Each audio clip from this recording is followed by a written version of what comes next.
आ गया पूर्णिमा की रात्रि। जो व्यक्ति बहुत ज्यादा गरीब हो, बहुत कंगाल हो, लक्ष्मी नहीं आ रही हो, बहुत तकलीफ में हो, कर्जा बहुत ज्यादा हो, उसको कुछ नहीं करना। सोमवार की सोमवार शाम के समय बेलपत्री के पेड़ के नीचे थोड़ी सी शक्कर या गुड़ डालकर एक दिया रखकर घी की बत्ती लगाकर जलाकर आ जाओ, अपने आप कर्जा चूकना चालू हो जाता है, कर्जा नहीं रहता। क्यों?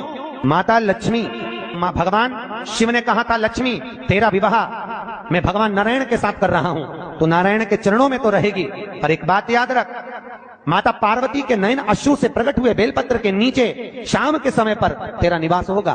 तो प्रतिदिन शाम के समय पर बेलपत्र के पेड़ के नीचे बैठकर नारायण की आराधना करेगी। जो तेरे नाम का दिया बेलपत्र के पेड़ के नीचे लगाएगा उसका घर संपदा से भर जाएगा।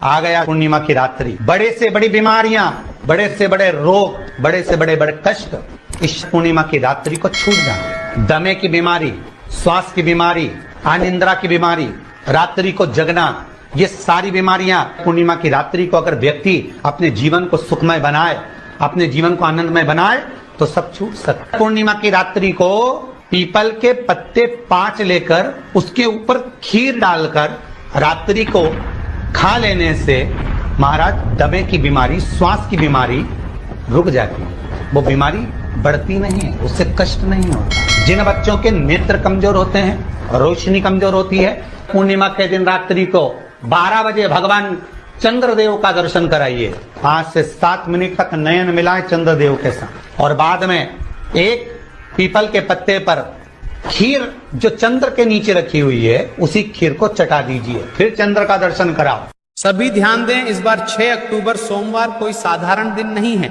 इस दिन शरद पूर्णिमा पड़ रही है। बस इस छोटे से उपाय को जरूर करें। शाम के समय एक गोल बाती लें, उसमें सरसों का तेल डालें और तुलसी माता के सामने दीपक जलाएं। फिर 12 बार AUM नमः शिवाय का जाप करें। देखना आपके सारे दुख दूर हो जाएंगे, घर में सुख शांति और समृद्धि आएगी। हर हर महादेव। हम आप लोगों से कहें, जितने आस्था चैनल पर कथा सुन रहे हैं, फेसबुक यूट्यूब पर कथा श्रवण करें, आपसे निवेदन करें, प्रयास करिए। शरीर में कोई भारी से भारी रोग हो जाए, कोई बहुत बड़ा रोग हो जाए, बहुत डॉक्टर कहते हैं कि यह रोग का कोई अंत नहीं है, कोई अंत नहीं। शरीर के नसें ब्लॉक हो गई, नस नहीं चल रही है, रोग ग्रसित हो गए, ये अभी शरद पूर्णिमा रही है। रात्रि के समय पर चंद्र जब प्रकट हो जाए, चंद्रमौलेश्वर महादेव का नाम लेकर 7 बेलपत्र भगवान शंकर के शिवलिंग पर, इस डंडी की जो दिशा है, डंडी की दिशा 7 अलग अलग जगह पर है, कभी इधर चढ़ा दो, कभी इधर चढ़ा दो, कभी इधर, 7 दिशा पर बेलपत्र को समर्पित एक ही स्थान पर करो, दिशा अलग अलग कर दो। चंद्रमौलेश्वर का स्मरण कर कर थोड़ा सा दूर हाथ की उंगली में लगाकर शिवलिंग का स्पर्श करो और थोड़ा सा जल शंकर को समर्पित कर कर 7 बेलपत्र उठा कर लिया। 7 दिन तक लगातार एक बेलपत्र सुबह के समय पर रोज खाना प्रारंभ करो। कितनी भी नसें ब्लॉक हो, चाहे शरीर में कितना भी रोग हो, धीरे धीरे समाप्त जरूर हो। शरद पूर्णिमा का ये उपाय अवश्य करें। हम फिर कहेंगे डॉक्टर शिव का एक रूप है, डॉक्टर को दिखाओ मना नहीं है, डॉक्टर का इलाज कराओ मना नहीं है, डॉक्टर की जांचें कराओ मना नहीं है, पर शंकर पर विश्वास कर कर शिव को अपना मानकर, अपने जैसे भगवान नंदी गुरु बनकर, और गुरु बनकर आए और कहा कि आप बेलपत्र का स्पर्श करिए। स्पर्श करा, कपाल नीचे गिर गया, शिव जी का नाम कपालेश्वर महादेव हो गया। पूर्णिमा का जो व्रत है भगवान विष्णु का भी है तो शिव का भी है, दोनों स्वीकृत है।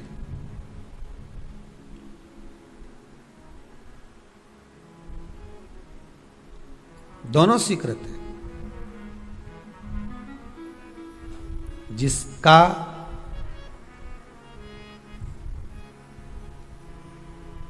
चंद्र आपकी पत्रिका में, आपकी राशि में, आपके स्वरूप में, हर व्यक्ति के संपूर्ण शरीर के अंदर 33 कोटि देवता विराजमान है। अलग अलग इंद्रियों पर अलग अलग देवताओं का निवास है।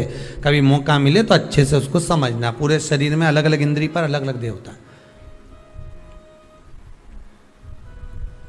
जिस व्यक्ति को रात्रि में, जैसे ही रात हो या दिन हो, भोजन करने के 15 मिनट के बाद ही नींद की झपकी आ जाए, समझ लेना चंद्र कमजोर पड़ गया, चंद्र गड़बड़ हो गया। बहुत ध्यान सुनिएगा जरा। पूर्णिमा का व्रत किसके लिए है वो भी ध्यान से दीजिए। शायद आपने कभी सुना ना सुना, पर अच्छे से सुन लोगे ना, ये व्रत कथा बार बार नहीं मिलने वाली। फिर इसके बाद तो तुम भले वो फिर फेसबुक यूट्यूब पर बाद में निकाल के भले सुनते रहना, पर सुन लो पूर्णिमा के व्रत का महत्व पूरा। एक, भोजन के बाद जब नशे जैसा माहौल हो जाए, आपको बिल्कुल कोई छेड़े ही नहीं, सोई नींद आए, जब लग जाए कि अब तो 2 क्षण सोना ही पड़ेगा, नेत्र कितना ही जगाओ तो भी नहीं माने, फिर तो बिन पिए नशा हो जाता है, जो बोले भोले गाता। तो ये जब ये चंद्र अपना प्रभाव दिखाता है तो भोजन के बाद आपको डुबा देता है। ठीक है,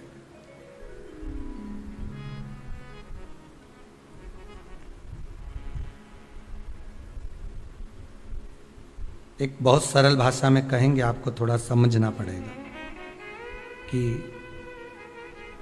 कहीं कहीं आपने सुना होगा कि 14 और पूर्णिमा पे कहीं गया होगा इसलिए ऐसा हो गया।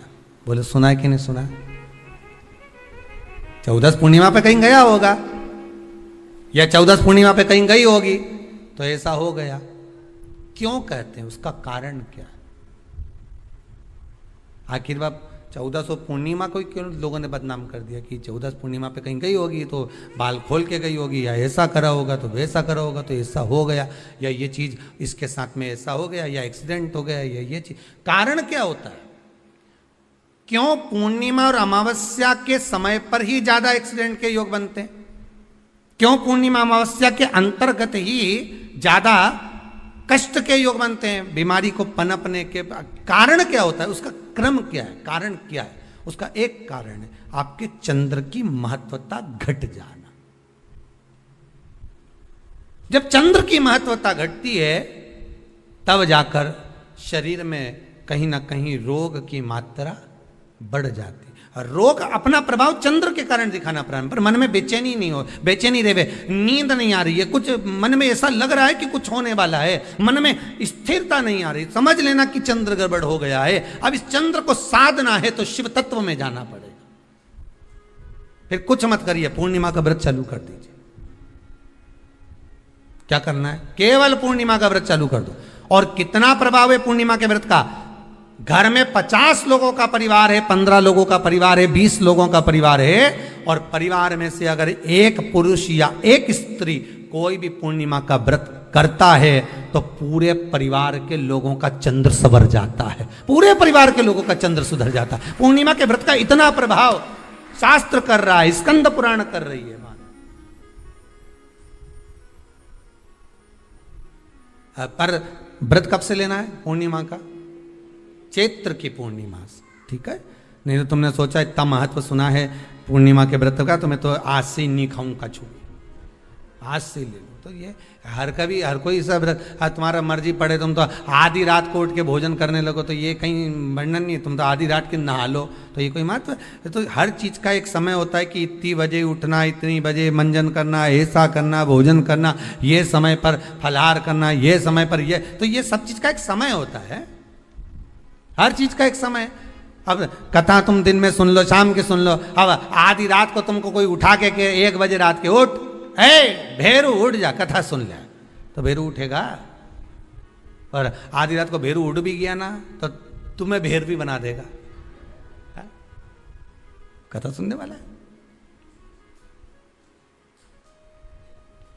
हर चीज का एक समय होता है कि आपको ये समय पर आपको ये ग्रहण करना, आपको इस समय पर भगवत स्मरण करना, आपको इस समय पर नाम जाप करना, आपको इस समय पर भगवान की भक्ति को धारण करना।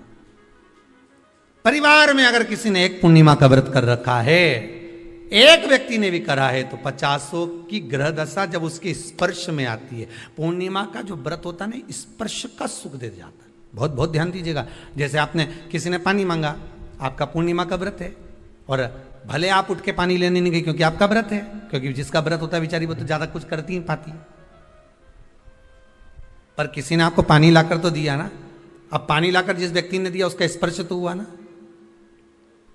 ये अभी गई थी ना दूसरी लहर कोरोना महामारी, इसको देख लो, इसको टच किया, इससे टच होकर उस पर गया, उससे टच होकर उस पर गया, तो ये कोरोना महामारी। अब जब ये कोरोना महामारी टच करने से फैल सकती है तो व्रत का पुण्य टच करने से क्यों नहीं बढ़ सकता?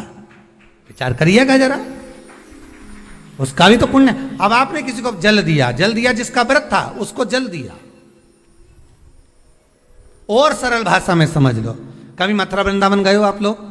अगर मथुरा वृंदावन गए होगे, उज्जैनी गए होगे, काशी गए होगे, कहीं तीर्थ में गए होगे, या कभी कुबेरेश्वर धाम कभी आप लोग आएंगे जाएंगे, कभी आपको ज्ञात होगा, तो कभी आप लोग दर्शन करेंगे कि जब भोजन प्रसाद होता है तो लोग उसको बांटने के लिए देते हैं कि कोई आया है तो उसको कुछ प्रसाद मिल जाए, भंडारे की प्रसादी मिल जाए। तो भंडारे की प्रसादी जब वो खाता है उसका स्पर्श होता है, स्पर्श होता है तो जिसने भोजन किया उसका पुण्य जो दे रहा होता है उसके खाते में चले जाता है।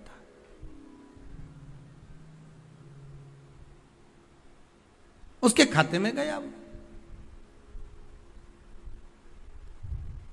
पूर्णिमा के व्रत का नियम है, घर में एक सदस्य भी कर रहा है, किसी ने उसको भोजन बनाकर थाली में कुछ प्रसाद फलाहार सामग्री दी, उसका स्पर्श बड़ी बहू को हुआ, बड़ी बहू रसोई घर में गई, उसने बाकी की चीजों को छू लिया, उसको देवरानी ने छू लिया, देवरानी ने कोई बर्तन छुआ, उससे तीसरी देवरानी ने देखा, उसने कोई चीज छू ली, तो वो छूते छूते छूते छूते वो पूर्णिमा का प्रभाव पूरे घर के लोगों को हो जाता है और उनका चंद्र इतना प्रबल हो जाता है कि अपने आप उनकी बेचैनी, उनकी आलसता समाप्त हो जाती है। नहीं तो एक व्यक्ति के कारण पूरे चंद्र दशा खराब।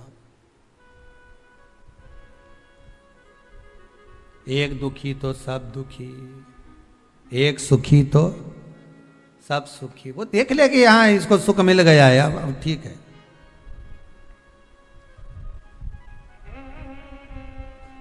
जब बेचैनी लगे, 14 और पूर्णिमा आए और आपको लगे बेचैनी बहुत ज्यादा है, मेरे को थोड़ा बेचैनी, ना जाने क्यों ऐसा होता है कि 14 पूर्णिमा आई और मेरे को बेचैनी, तो समझ लेना कि चंद्र गड़बड़ है। फिर क्या करना है? एक व्रत घर का कोई भी सदस्य पूर्णिमा का प्रारंभ कर दे। ज्यादा नहीं करो तो थोड़ी करो, पर करो, व्रत करो।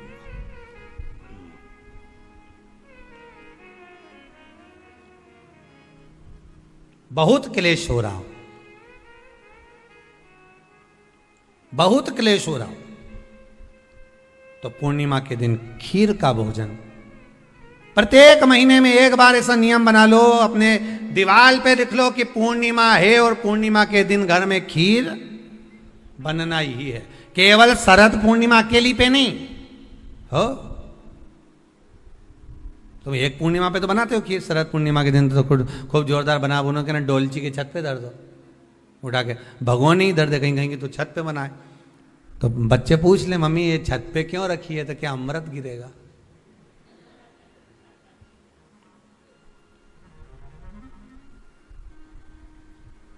अब बोलो जम के जरा, क्या गिरेगा?